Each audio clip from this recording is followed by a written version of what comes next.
Cool. So this is an overview of how to navigate the Google Ads dashboard, things that you really need to be looking out for, what metrics to kind of monitor, and how to basically navigate Google Ads. It can get very confusing, very overwhelming. You see a lot of numbers, you see a lot of data. You can get kind of carried away if you're not too careful and be overwhelmed at everything you're seeing. And I appreciate if you don't really have the time or the knowledge to really know where to look or what to do, you can definitely get overwhelmed. So that's why I thought I'd record this video, just so you've got a bit of an overview of where I spend a lot of my time, where I like to go and look at the data and what metrics I'm looking for. And in this video, I'm kind of go over all that kind of stuff and what you should be looking for on a daily basis, on a sort of like a weekly basis, on a monthly basis, and more. Really, just so you've got different perceptions of data and know what to do at different stages of the account life cycle, really, the campaign life cycle. So I'm going to get straight into it. The overview page, as soon as you log into Google Ads on desktop, which is where I'm at currently, you're going to land on the overview page, which, in all honesty, I don't really spend a lot of my time. It's just there's a lot of fluff in here, and you talk about being overwhelmed. You land on the overview page, and you've got all these numbers, all this data looking at you, and I can see if you don't really know how to use Google Ads, if it's you're just getting into it, it can be very, very confusing, all this data to look at. So I don't really spend a lot of my time in there. Obviously, I know what all this data means. It's fine. I think Google don't do a very good job of explaining the different cards of data here. These are all cards, and I don't think they do a very good job of really. It's good that it's visual, so it does kind of give you some sense of what's happening. But I just think there could be a better way of producing and explaining this data. So typically, it's come on the left-hand side, and I spend 99% of my time in the campaign overview section, really. And this is where, for me, I can read these columns instantly, really, really fast. But this is where you want to be, basically. So let me just run through each. We've got the campaign, which is pretty much self-explanatory. It just tells you, we've got a search, what the campaigns are. So we've got two search campaigns, and this is the naming convention. So we've got US search campaign. So that's the location, that's the campaign type, another bit of a campaign type identifier, and then the bidding strategy. So I know as soon as I come into this account, this account is running a US search campaign. It's a dynamic search ads campaign, this one here, and they're on a maximize conversions bidding strategy. And the same can be said here. This is a US campaign targeting the US. It's a search campaign. It's probably the brand or it's general services, and they're using a maximize conversions bidding strategy. That's really, really straightforward, but that's going to be what the campaigns are called, basically. The budget, again, self-explanatory. What you're spending on a daily budget. This shows per day rather than per month. So if you know that you're spending $300 a month, it's not going to translate at that. You'll see it says $10 a day, roughly, or whatever the advertiser has set it as. Status, it'll either say eligible, or it might say not eligible, it might say paused, it might say removed. So that's what that is. Eligible means the campaigns are running absolutely fine. You can see here as well, look, so we've got enable, pause, and remove. So we know that these campaigns are running absolutely fine, which is what we want. Most of these columns are really self-explanatory, to be honest. Bid strategy type is maximize conversions, so it's going to tell you here what bidding strategy you're using, whether it's maximize conversions, manual, enhanced, maximize clicks, target ROAS. It could be anything, maximize conversion value, for example. Again, we've got campaign type here, just reaffirming what the campaign is. If you go into some accounts, you may see that the campaign, I'm just going to change this name really quick, could be something like Search 1, for example. And if you see that, what is that telling you? You don't know anything about that. So that's where maybe you could look to use the campaign type, or it might just be called, the client name, for example, which is Expeditions Alaska. Okay. And that just what does that mean? You don't really know unless you know what the symbols are for the different campaign types. You don't really know what that is. So this is where your other columns can come in handy from a top level kind of perspective. You know that they're on a maximize conversions bidding strategy. You know that roughly there's probably not too much wrong with the campaign in terms of any policies or anything like that. It's not limited by bid strategy misconfigured or anything like that. It's running somewhat fine. There's no limitations there. And you know that it's a search campaign because we've got the campaign type there. I'm going to just get rid of that and paste that back before I forget. But yeah, that's what those kind of columns are. And then we get into the actual data. So here we've got impressions. It's going to be abbreviated like that. And that's just how many times the ad is shown in the search results when somebody performs a search. Clicks is how many times somebody clicks on that ad. Cost is how much you've spent in the time period selected up here. So you can change this to, today. You could look at yesterday's data. You could look at this week if you want to do Monday to today, so far this week.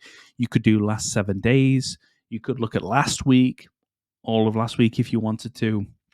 You could look at the last couple of weeks. You could look at this month so far, last 30 days, last month. You could look at all time.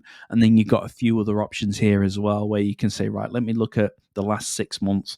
You do 180 days up to yesterday. You hit apply. And then I'll show you, you've got all that data that you can go from.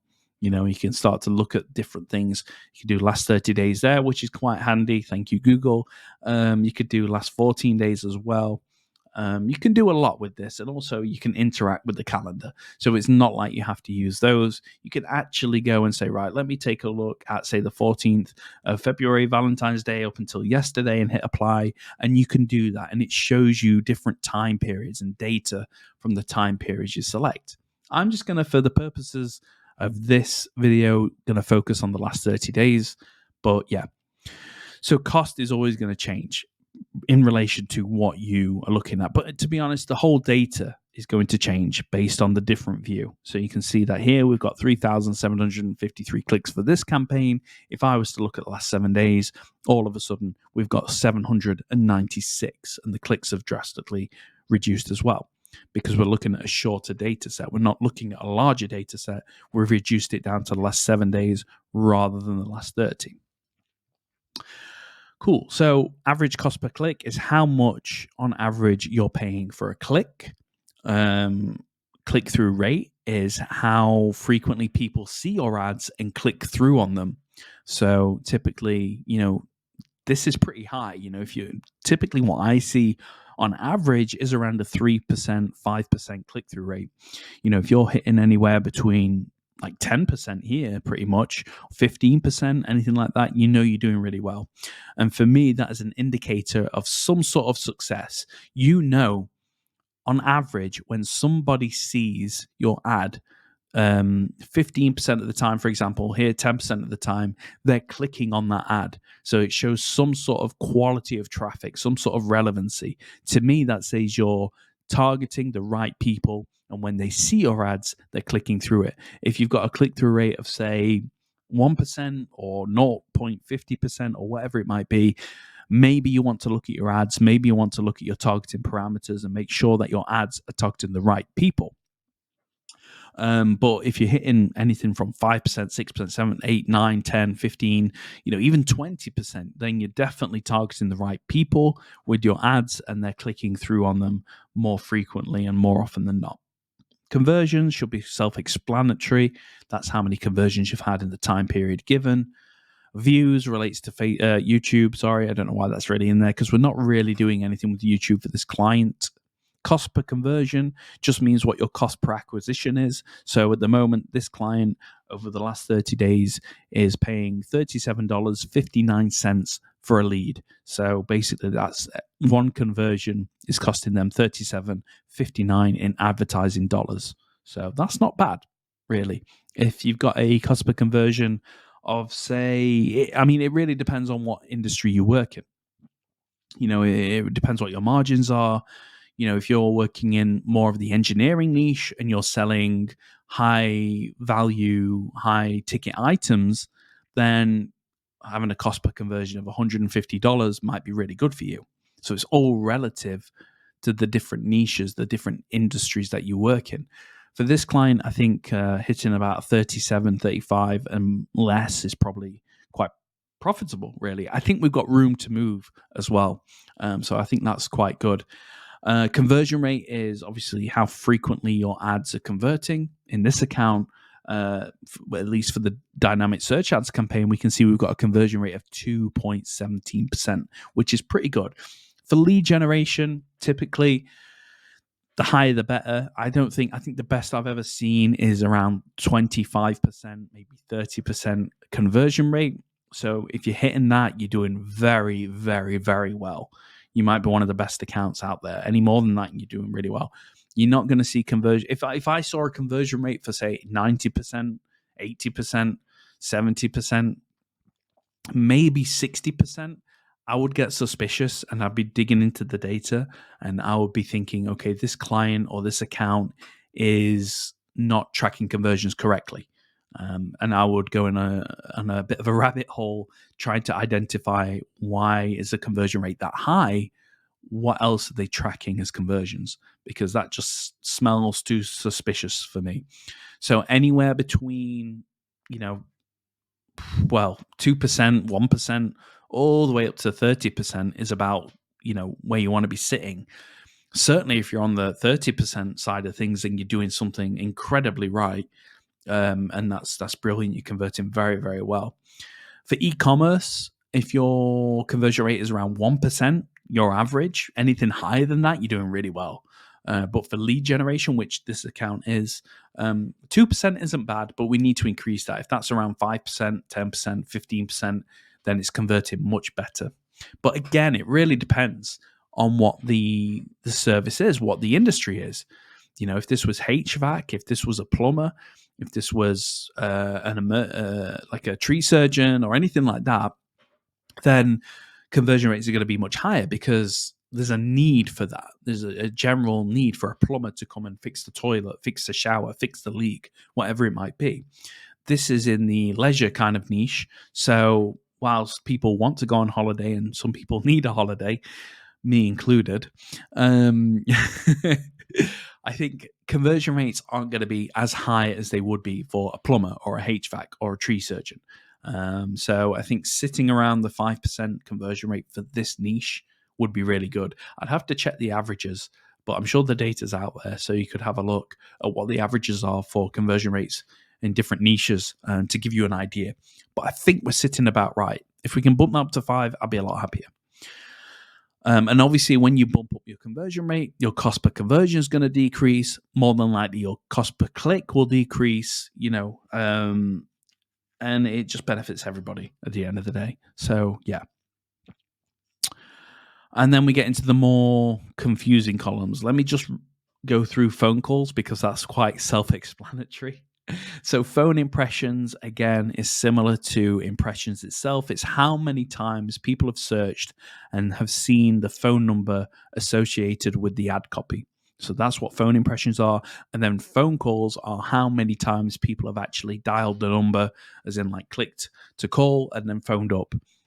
Sometimes you get missed calls, sometimes you get calls for 10 seconds, 20 seconds, things like that. But they're all going to show here in this phone calls column. So far in the last 30 days, we can see that this client has had 4 phone calls, which isn't bad, really. I know the client wants to focus specifically on contact forms and things like that. So this isn't that great, really. It's nice when calls come in, but it's not the end all be all. It's not the main focus of this campaign, of this account. That would be form fills and contact forms. So that's that. Now we get onto the tricky part, which is search impression share. And these are important columns because this basically gives you information about what your market share looks like, what share of the market you have. So you can see here, this client at the moment over the last 30 days has less than a 10% market share. So that means less than 10% of the time when anybody does a search for any of the keywords that the client is bidding on, his ads are showing up. So you're thinking, well, that doesn't sound right because we want 90% or 100% search impression share. And ideally, yeah, but you have to think that not every search is created equally. A lot of the times people are searching for rubbish, and they're searching for how much does it cost for this, and jobs in this industry, and application forms for this industry, and how to become a plumber, and average salary of a plumber, and just informational based searches that are never really going to convert. It's just people looking for information. Again, Google is not just for products and services, it's also an informational based search engine. So we don't always want to be showing up. We don't want 100% search impression share.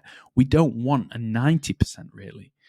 Probably don't really want an 80%. But I would say if you're sitting between 60 and 80% search impression share, what that means is out of 10 people, 6, 7, or 8, what am I trying to say?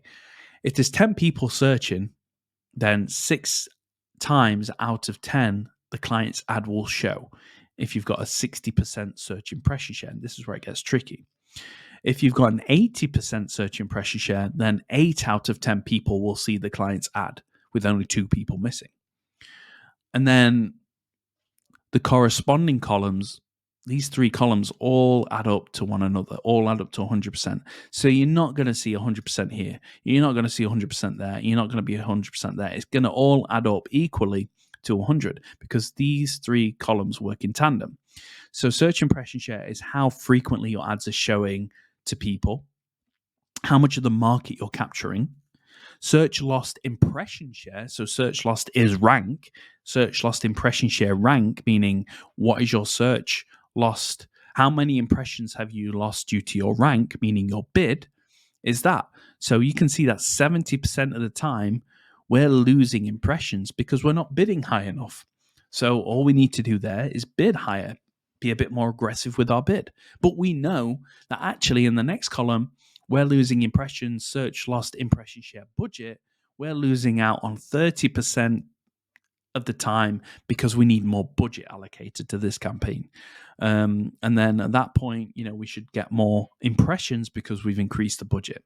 However, that's in relation to search lost impression share due to rank. If we were to bid more aggressively, then we're running out of budget much quicker because we're bidding more for traffic. And we have to remember that Google, when it comes to Google Ads, it's an auction process. So we need to ensure that we're bidding aggressively enough to enter the auction, to bid for keywords and people's searches and show up when somebody's searching for a keyword that we're bidding on. We want to make sure that we're entering the auction, that we have a strong enough bid that we're showing up. And when you bid more aggressively, you're going to run out of budget quicker. So that number's going to go up, which is why you're never going to see 100% across the board. It's always going to all add up to 100%. So I normally like to see 60% here, around 20% there, and 20% there. Something like that, really. Because then that shows that more often than not, I'm covering the market, which gives us more advertising time and more of a chance of getting clicks and conversions. And I'm going to come back to why these numbers are low in a minute, but I just want to touch upon impression share top percentage and impression share absolute top. Excuse me. So impression share top percentage here, this column here, shows 60% of the time. What that means is that 60% of the time, our ads are showing in the top 4 positions. And then if we look to the right of that column, we can see impression share absolute top percentage. It's a 17% of the time. What that means is 17% of the time, our ads are position 1 in the search results.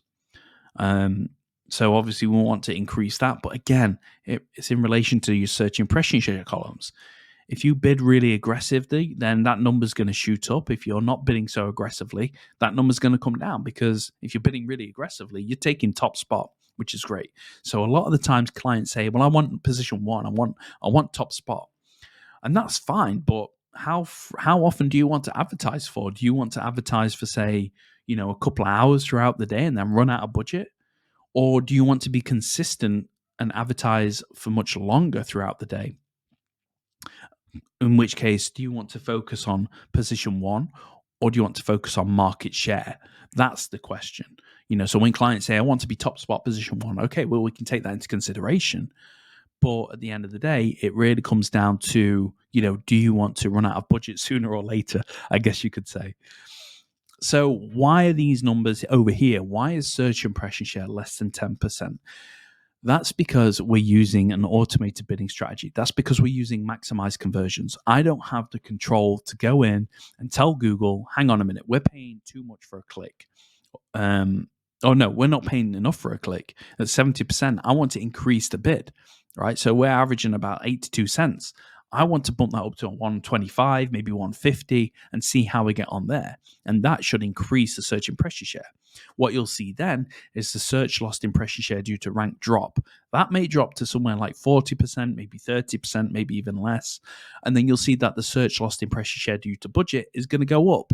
Again, we're bidding more aggressively for traffic. We're bidding more aggressively on keywords. Therefore, we're running out of budget much quicker. So that budget number is going to shoot up because we're losing impressions due to our budget. The theory is if you increase more budget, then you're going to get more impressions. And obviously, if you increase the rank, your bid, then you're going to get more impressions. So it's a combination of those three columns working in tandem. And this is why I think account managers get paid so much, is because you need to find the optimal bid to capture as much of the market, as much of the demand as possible, but also kind of maintaining frequency throughout the day in terms of how often your ads are going to show. Big deep breath. So those are the columns that I look at on a daily basis, and you can modify those columns by coming to columns here and click custom, and then this gives you all of the columns. You don't want custom columns, you want all columns, all of the columns that you can take a look at. So performance is going to give you impressions, clicks, costs, click-through rate, average cost per click, and then I typically will go to conversions and turn all these on. Conversions, cost per conversion, conversion rate, conversion value over cost. Those two specifically, if this is an e-commerce business, an online retail thing, you want to know what your conversion value is that you're getting in return because people are buying products, and then conversion value over cost, which is your return on ad spend. Again, this client is lead generation, so we don't really need to worry about that too much. So yeah, not too concerned about that. And then you can come into competitive metrics, and there you see search impression share, search lost due to rank, search lost due to budget. And click those three. Ignore the rest. Call details. I always like to keep an eye on the phone calls coming through, so you can include those there as well. And then what I do is come all the way back, I think, and hit impressions absolute top and impressions top percentage. And what's nice is that you can move these around. So if I was to do that in that order that I just mentioned, it would look like that. So what I can do is I can just move those columns around, and then they're all in order how I like to view the data. Now, I appreciate how I like to view the data is not like maybe how you like to view the data. You might like to see how much money you've spent first. That might be the first column for you. And then you might want to see clicks and what your average cost per click is. And then you might want to see impressions. And then you can completely design how you see the data that makes most sense to you at the end of the day. For me, I've been doing this for years and years and years. And if I set up the columns this way, I can go into any account. The data is going to be in the same format because I have control over that. I can easily go inside accounts and optimize the data super, super fast. I don't have to think about, okay, I'm reading the wrong data here because I've already set it up, especially for my clients. I set the columns up in such a way that I can work quick and fast and efficient. But also taking my time to dig through the data and know what I'm looking for and what I need to optimize. But I feel comfortable with this. How can I put it? If you go into your car and everything's set up, the mirrors are set up perfectly, the seat is correctly positioned, everything's really comfort. It's designed for you to make you most comfortable, for you to have the most relaxing driving experience possible and the most comfortable one. That's the best way I can really describe it, is that I've kind of, designed these columns in such a way that it's most comfortable to me. which is why when I see views here, it really stands out to me because normally I don't really have that column. So it's kind of screaming out to me because normally that's not a column I focus on unless the client is running a YouTube campaign, a video campaign, even a Performance Max campaign. But then again, the columns change again. But for the most part, this is how I like to kind of have my columns. And this is the data that I like to look at. Nearly there, just a few variants on this. So what I like to do is if I'm, let's start with conversions. If I come into account, if I'm doing an audit, I'll typically want to see, okay, what's been converting in the last 30 days. So I will look at Segment. Segment is a great tool. So you click on that and I want to look at conversions. So I come down to where it says conversions and I look at conversion action. So I click on that.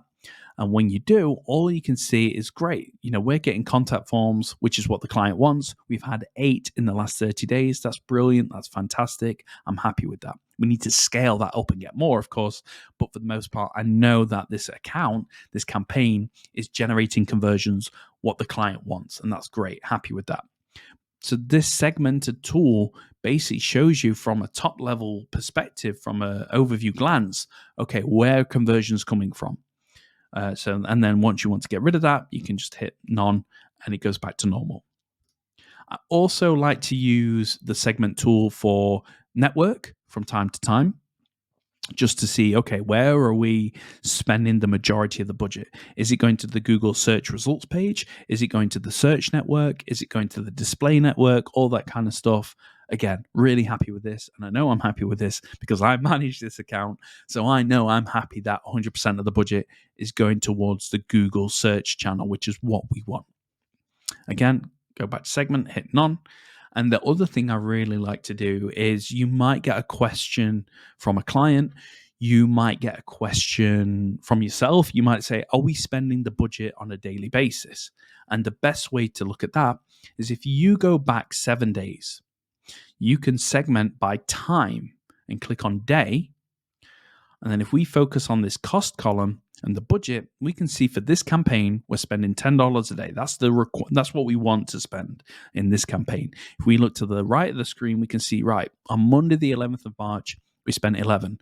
On Tuesday, we spent $13.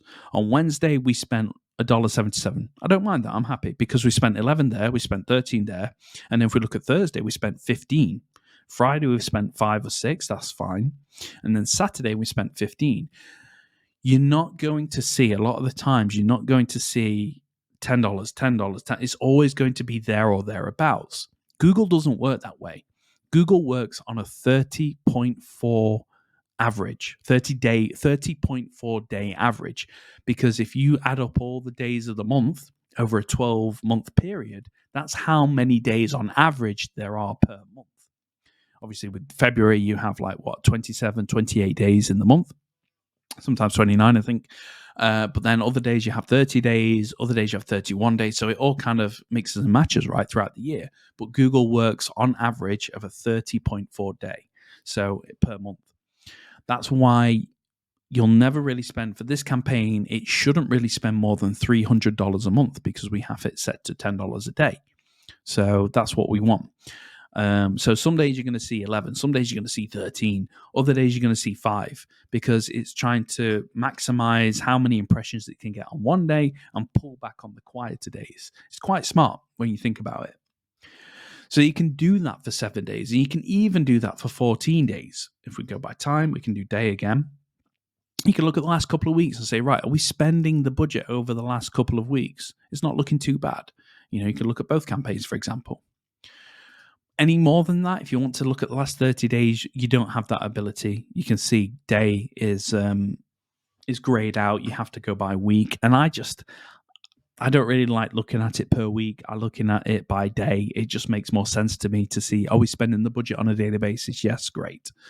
So that's why I tend to look at the last 7 days or last 14 days. But that's a really good, quick way of seeing, right, what are we maxing out on the budget on a daily basis? Let's go back over the last 30 days. Cool. The only other thing, I'm trying to think. I think that's really it from a campaign perspective. I was thinking about showing call details, but for this client, it's not really important. So I'm not going to go into a deep dive of that too much. And I think what I've gone through is very overwhelming so far, very in depth. I'm not going to touch on ad groups or anything like that too much, I don't think. But if you wanted to, for example, this is the general search campaign. As we know before, this is a dynamic search ads campaign. So we go into here and we can see all the different ad groups. And then when you go into an ad group, you see all the different keywords. You can see all the different keywords we're bidding on. But that's it. I'm not going to overwhelm too much. I think this is a really good starting point of how to interact with the Google Ads dashboard, what data points you should be looking at, obviously cost per click, what your click-through rate is, obviously conversions, how many conversions you're getting, what your cost per acquisition is, your cost per conversion, and conversion rate, how frequently you're converting. Those are the columns. So I'll just say again, cost, average cost per click, click-through rate, conversions, cost per conversion, and conversion rate. Those are the ones that I really focus on the most to kind of gauge success. And if any of those columns look a little bit suspicious to me, then I'll go and investigate further. If I see that conversion rate is 60%, something doesn't sit right with me, I'm going to look at what's going on. If cost per conversion is very, very high for the niche, for the industry, I'm going to look at, okay, why is that so high? I'm going to look at devices. I'm going to look at ad groups. I'm going to look at keywords. I'm going to look at search terms. I'm going to look at everything just to see why that's so high. If we're not converting, I wonder why. I'm going to see, are we bidding high enough? And that comes into the average cost per click. Is one keyword taking up all of our budget? So there's so many varying factors into these different columns, and they all kind of lead down different paths. And this is how you start to get into Google Ads and start to get that knowledge, because you do it time and time again. You start to see similar signals. You start to see similar red flags to kind of go and start looking into those directions and say, right, why is this high? Why is this low? Why is this working? Why is this not working? And it all leads down to different paths. But I think for an introduction, this is a really good video of how to interact with the Google Ads dashboard. And I'm going to leave it there. So I hope it helps. And thank you for watching.